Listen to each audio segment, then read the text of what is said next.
오늘 우리가 읽기 시작한 디모데 후서는 디모데 전서 그리고 디도서와 더불어 바울이 기록한 서신 가운데 목회 서신으로 분류됩니다. 목회 서신은 이렇게 세 서신이 있는데요. 이 서신들 목회 서신이라 부르는 이유는 목회 현장에 있는 디모데와 디도라는 교회 리더를 향한 바울의 권면을 담고 있기 때문입니다. 역사적 배경에 있어서 디모데 전 후서와 디도서는 모두 사도행전 28장 이후를 배경으로 하고 있습니다. 사도행전 28장 이후 바울의 행적은 성경에 기록되어 있지 않습니다.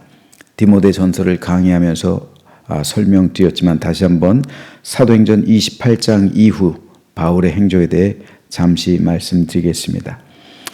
우선 바울은 로마에서 가택연금을 당한 지 2년 만에 풀려났습니다. 이때가 주후 63년이었습니다. 그리고 곧바로 바울은 자신의 비전이었던 제4차 전도 여행을 시작하는데 가장 먼저 그 당시 땅끝이라 여겨졌던 서바나 즉 스페인입니다. 오늘날 스페인을 방문하고 그곳에서 복음을 전했습니다. 이때가 주 63년에서 64년이었습니다. 스페인에서 돌아오면서 바울은 그레데를 방문해서 복음을 전하고 그곳에 교회를 세웠습니다. 그리고 그곳에 디도를 머물게 하고 그레데 교회에서 사역하게 했습니다. 이어서 바울은 에베소로 건너가서 에베소 교회를 돌아본 뒤에 디모데를 머물게 했습니다. 그리고 에베소 교회에서 디모데를 사역하게 했습니다. 후에 빌립보를 방문한 후에 그곳에서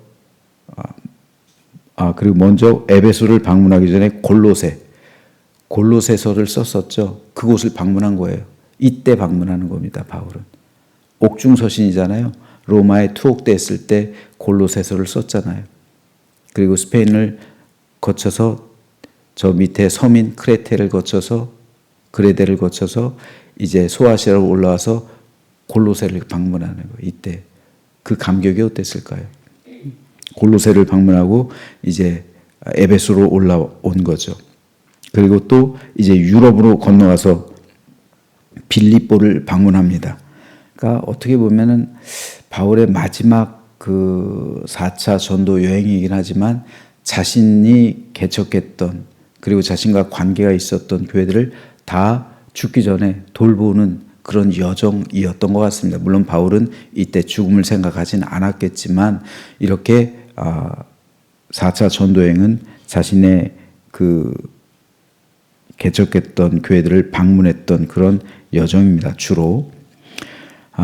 그리고 이곳 빌립보에서 아직 나이가 젊고 이제 처음으로 교회에서 목회를 하는 거잖아요. 이런 디모데와 디도에게 각각 디모데 전서와 디도서를 보냅니다. 그리고 니고볼리를 방문한 후 이제 그곳에 다음 연도에 로마의 감옥에 2차 투옥됩니다. 그곳에서 죽음을 직감한 바울은 자신이 가장 사랑했던 제자 디모데에게 마지막으로 유언과 같은 서신을 기록합니다. 이 서신이 바로 디모데 후서입니다. 따라서 디모데 후서는 바울의 마지막 서신이에요. 바울은 특별히 두 가지 목적을 가지고 디모데 후서를 기록했습니다. 첫째로 개인적인 차원에서 영적 아들 디모데를 만나고 싶어서 디모데를 죽기 전에 한번 보고 싶은 거예요. 영적인 아들이기 때문에. 둘째로 복음 사역 계승을 위한 차원에서 디모데를 향해 최후의 교훈과 권면 및 명령을 주기 위해서 이 두 가지 목적으로 디모데 후서를 기록했습니다. 디모데 후서는 크게 세 부문으로 구성되어 있습니다. 1장 1절부터 5절은 도입부, 6절부터 4장 8절까지는 본론, 4장 9절부터 마지막 22절은 종결부입니다. 오늘 이 가운데 1장을 읽었는데 1장은 크게 세 부분으로 나눌 수가 있습니다. 5절까지는 송수신자 표기, 그리고 축도 및 디모데로 인한 감사와 상봉 희망으로 구성된 머릿말이고요. 6절로 14절은 복음을 위한 고난의 감수와 복음 진리를 사수할 것을 당부하고 있고요. 15절에서 18절은 로마 감옥에 2차 수감된 바울에 대한 지인들의 상반된 처신에 대해서 기록하고 있습니다. 자, 오늘은 이 가운데 마지막 로마 감옥에 수감됐을 때 바울에 대한 지인들의 상반된 처신, 이 부분에 대해서 좀 살펴보겠습니다. 아시아에 있는 모든 사람이 나를 버린 일을 내가 안 하니 그 중에는 부겔로와 호모게네도 있느니라. 원하건대 주께서 오네시보로의 집에 긍휼을 베푸시옵소서. 그가 나를 자주 격려해주고 내가 사슬에 매인 것을 부끄러워하지 아니하고 로마에 있을 때 나를 부지런히 찾아와 만났음이라. 원하건대 주께서 그로 하여금 그날에 주의 긍휼을 입게 하여 주옵소서. 또 그가 에베소에서 많이 봉사한 것을 내가 잘 아느니라. 이때 바울은 로마에 있는 어두컴컴한 진짜 감옥이에요. 진짜 감옥에 수감되어 있었습니다. 그래도 1차 투옥 때는 가택연금이었어요. 그래서 집 밖으로는 나가지 못하지만 지인들이 자유롭게 방문해서 바울과 교제할 수 있었고 로마 교회 성도들을 가르칠 수 있었어요. 복음을 전할 수 있었습니다. 하지만 2차 투옥 때는 상황이 달랐어요. 2차 투옥이 일어난 배경이 상당히 중요합니다. 당시 로마에선 대화재가 일어났어요. 아마도 네로 황제가 불을 질렀다라는 기록이 있습니다. 그런데 네로 황제는 자신이 쫓겨날 위기에 처하니까 그 방화의 책임을 기독교인들에게 돌렸어요. 기독교인들이 로마 시내를 불질렀다라고 타겟을 정한 거예요. 이에 기독교에 대한 대박해가 시작되었습니다. 수많은 그리스도인들이 끌려가서 고문당하고 처형당했습니다. 이때 끌려갔던 대표적인 기독교 지도자들이 베드로와 바울이에요. 쿠어바디스 주여 어디로 가시나이까? 그죠? 유명한 영화잖아요. 그 영화의 배경이 이 대박해잖아요. 나는 네가 버리고 가는 로마 교회 그 성도들 위해서 대신 십자가를 지러 간다. 그 말씀 듣고 베드로가 가서 십자가에 거꾸로 매달려 순교했다는 그런 내용으로 된 이 영화잖아요. 그 기독교 전설이 있잖아요. 이때가 배경이에요. 바울도 똑같이 베드로와 투옥되는 거예요. 결국 베드로와 바울은 이때 박해로 순교합니다. 그래서 죽음을 직감했던 바울이 마지막으로 쓴 서신이 디모데후서예요. 그런데 디모데후서에서 바울은 자신이 이 감옥에 갇혔을 때 지금 갇혀 있는 상태죠.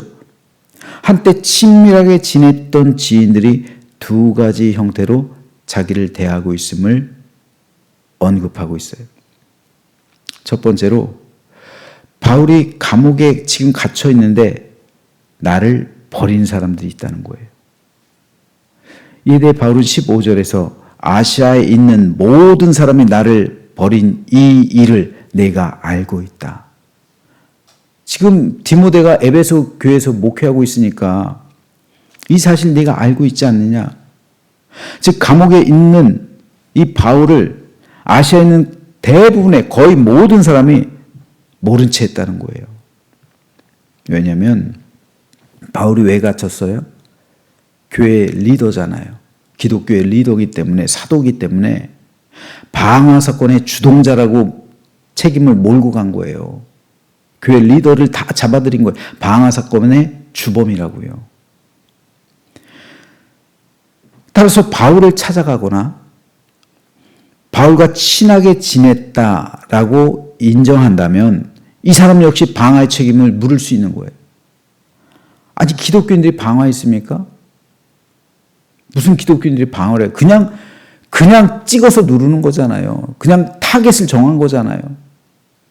그러니까 그냥 타겟을 정했기 때문에 바울하고 내가 친하게 지냈습니다. 그리고 그래 너도? 하면서 잡아가는 거예요.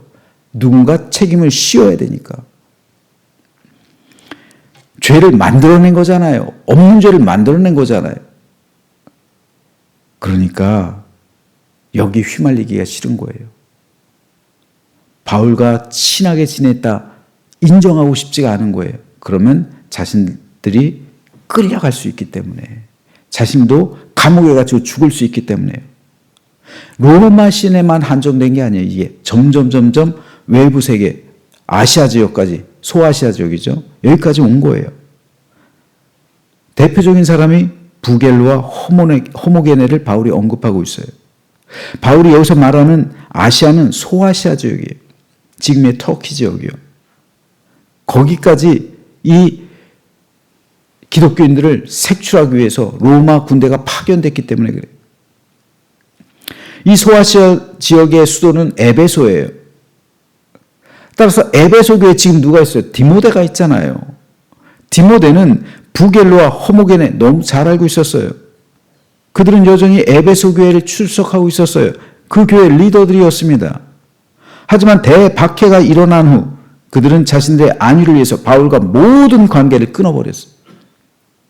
재정 지원도 끊고 인간 관계도 끊고 에베소 교회 성도들에게도 이렇게 해야 우리가 살아남는다고 말하고 다녔죠. 산 사람 살아야지. 이런 말이죠. 이 에베소 교회 성도들도 동조할 수밖에 없어요. 괜히 바울 아는 척했다가 자신들의 또 목숨 또한 위태롭기 때문입니다. 바울은 이게 섭섭한 거예요. 바울은요. 그래서 아시아에 있는 모든 사람이 다 나를 버렸다. 즉 아시아에까지 로마 군대가 파병돼서 이제 기독교인들 막 색출하고 리더급 다 잡아들이잖아요. 대박해니까. 그때 우린 바울 모릅니다. 다 끊어버린 거예요. 그러니까 야, 이 정도인가? 감옥에 있는 바울이 그 소식을 들으면서 아시아에 있는 모든 성도들이, 사람들이 다 나를 버렸다. 섭섭함을 토로하고 있는 거예요. 이들은 사실 바울이 양육한 사람들입니다. 바울에게 생명의 빚을 진 사람들이었어요. 3년 동안 바울은 에베소에서 사역하면서 한때 목숨을 걸고 함께 복음 전하고 함께 사랑을 나누던 그런 믿음의 지체들이었습니다. 그런데 위기가 오니까 자신들의 안위를 위해 싹 돌아서요. 바울을 위해 구명운동은 못할 망정 모른 채하고 바울과의 관계를 부인합니다. 마치 베드로가 죽음이 두려워서 예수님을 부인했던 것처럼 이들도 바울을 부인했어요. 그래서 바울은 그들이 나를 버렸다. 여기서 버렸다라는 말은요, 헬라어 원어로 배신했다라는 의미예요. 그들이 나를 배신했다.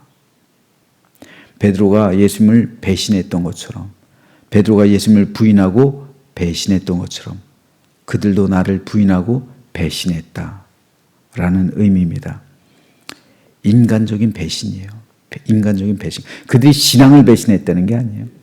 인간적인 신의를 저버렸다는 거죠. 그런데 그 중에서 오네시보로라는 사람은 달랐습니다. 그는 바울을 부지런히 찾아와 만났어요. 여기서 부지런이라는 말은 부지런히 찾아왔다. 이것은 학자들은 이렇게도 해석해요. 아마도 오네시보로는 로마가 초행길이어서 잘 몰라. 부지런히는 그 길을 몰라가지고 막 헤매면서 찾는, 열심을 다해 찾는 그 상태를 말하는 거예요. 그래서 아마도 오네시보로가 그런 상태였거나 아니면 로마 시내가 방화로 인해서 다 어지럽혀졌잖아요. 그러니까 몇 구역 남지 않고 다 불탔으니까 어딘지 감옥이 모르니까 바울이 어딘지 모르니까 바울을 찾아서 부지런히 다녔다. 이렇게도 추정합니다. 어쨌든 오네시보로는 바울을 찾아서 어디에 있는지 바울이 어딘지 모르니까 그렇게 열심을 다해 부지런히 찾아와 결국 바울을 만났다는 거예요. 그뿐 아니라 자주 찾아왔대요. 한번 만난 이후엔 한 번만 찾아오고 간 게 아니라 자주 왔다는 거예요. 로마에 머물면서. 자주 찾아와서 바울을 격려해주고 바울이 사슬에 묶인 것 전혀 개의치 않았다는 거예요. 다른 사람들은 자신들도 바울처럼 사슬에 묶일까 봐, 감옥에 갇힐까 봐 바울을 멀리하고 부인하고 모른 채 했어요. 하지만 오네시보로는 멀리 로마에까지 찾아가서 어디에 바울이 있는지 찾아내서 감옥에 있는 바울을 자주 면회하면서 격려해주고 바울이 사슬에 매인 거 개의치 않았다는 거예요. 다른 말로 하면 자기도 목숨 걸고 바울을 찾아간 거예요. 자기도 사슬에 매이면 매일 수도 있잖아요. 개의치 않았다는 거예요. 죽으면 죽으리라. 바울을 그렇게 찾아갔다는 거예요. 그래서 바울은 오네시보로의 집에 긍휼을 베풀어 주십시오. 하나님께 간구하는 거예요. 또 오네시보로가 에베소 교회에서 많이 봉사한 것 디모데 내가 잘 알고 있다 말하는 거예요. 자, 이렇게 두 부류가 있는 거예요. 함께 에베소 교회에서 복음으로 양육된 사람들이에요. 함께 에베소 교회에서 있으면서 봉사하고 헌신하고 충성했던 사람들이에요. 함께 바울의 동역자들이고 물질로도 후원하고 기도로도 후원하고 한 마음 한 뜻이 되었던 사람들입니다. 그런데 위기가 오니까 부류가 갈려요.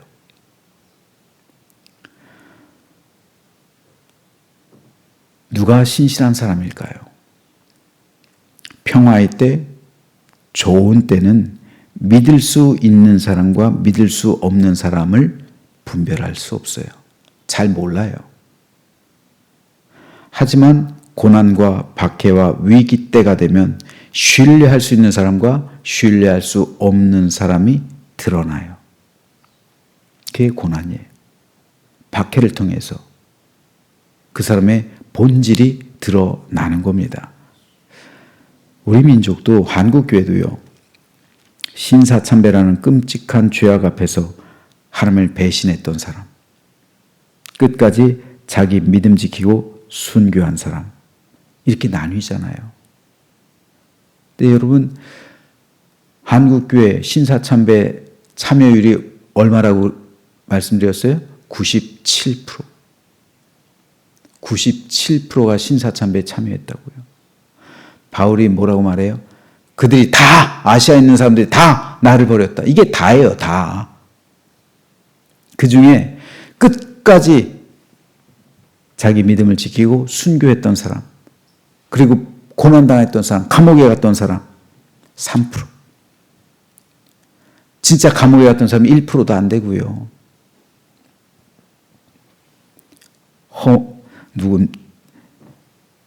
오네시보로 같은 사람, 그런 사람이 이렇게 나뉘는 거예요. 그러니까 우리가 신사참배죄를 회개한다는 건요, 오늘 우리의 믿음을 되돌아보라는 의미이기도 하는 거예요. 나는 어떨까? 지금은 몰라요, 여러분. 평화에 따라 지금 몰라요. 아니, 6.25가 터져봐서 공산당이 밀고 와가지고 공산군 앞에서도 신앙을 지킨 사람이 있고, 그래서 죽은 사람이 있고, 순교한 사람이 있고, 부인한 사람이 있잖아요. 지금은 몰라요. 평화의 때잖아요. 지금 누가 교회 다닌다고 해서 누가 잡아가기를 합니까? 뭐 어떤 핍박을 합니까? 지금 평화의 때예요. 몰라요. 그런데 진짜 로마의 대박해 때나 신사참배 때나 공산군의 위협 앞에서 나는 과연 내 믿음, 내 목숨 걸고 하나님 앞에서 신실함을 지켜낼 수 있겠는가? 이거를 우리가 신사참배에 대한 회개를 하면서 나 자신이 어떨까를 한번 생각해 봐야 되는 거예요. 나는 과연 그때 그 상황 속으로 들어간다면 내 목숨 걸고 하나님을 믿는다고 시인할 수 있는가? 로마서 10장에 있는 말씀처럼 누군지 예수를 내 구주로 시인하면, 내 입으로 시인하면, 이게 얼마나 어려운가. 로마 군병 앞에서, 이런 대박해 앞에서 예수님이 나의 주님이십니다, 나는 기독교입니다, 이걸 시인하면 구원을 받는다. 구원이 쉬운 거예요? 어려운 거예요? 어려운 거예요. 왜요? 입으로 시인해야 되니까. 신사참배 앞에서 시인해야 되니까. 공산군 앞에서 시인해야 되니까. 로마 대박해 앞에서 시인해야 되니까요. 시인한다는 건 내 목을 건다는 거잖아요. 내 목숨 죽어도 된다는 거예요. 그 정도 믿음이 있어야 참된 구원을 받은 거예요. 근데 지금은 몰라요. 왜요? 평화의 때니까. 드러나지가 않는 거예요.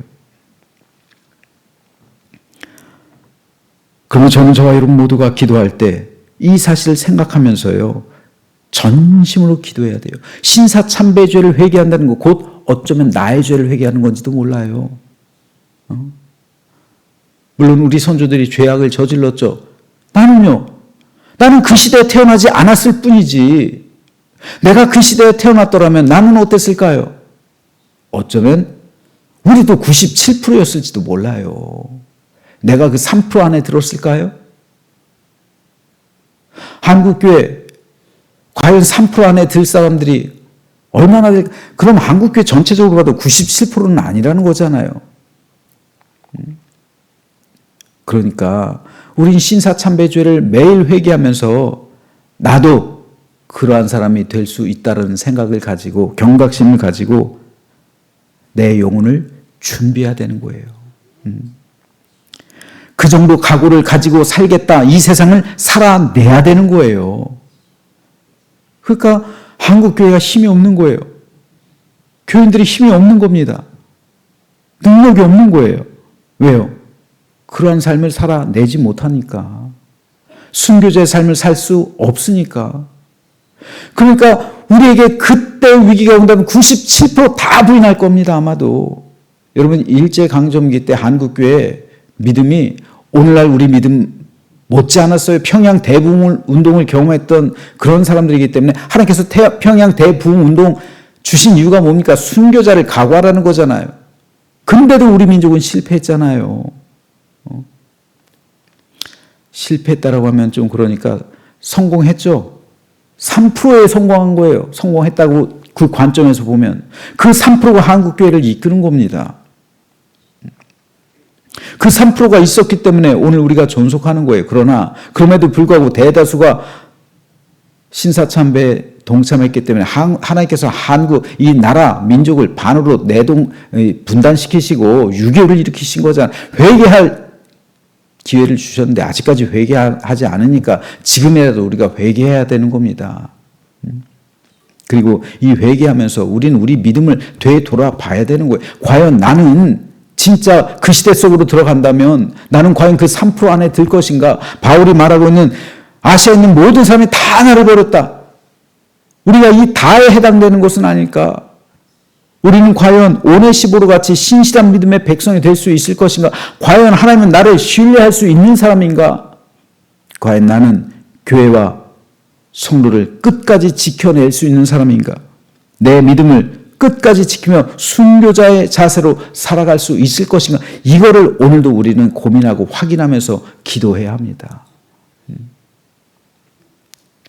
그렇게 영적으로 무장이 돼야 되는 거예요. 그럴 때 진짜 그 순간이 오면 우리가 연습한 대로 우리는 기꺼이 내 목숨을 하나님께 드릴 수 있을 겁니다. 이게 순교자의 삶, 종말론적인 삶이에요. 저는 저 여러분 모두가 이러한 믿음의 성숙을 이루게 되기를 소망합니다.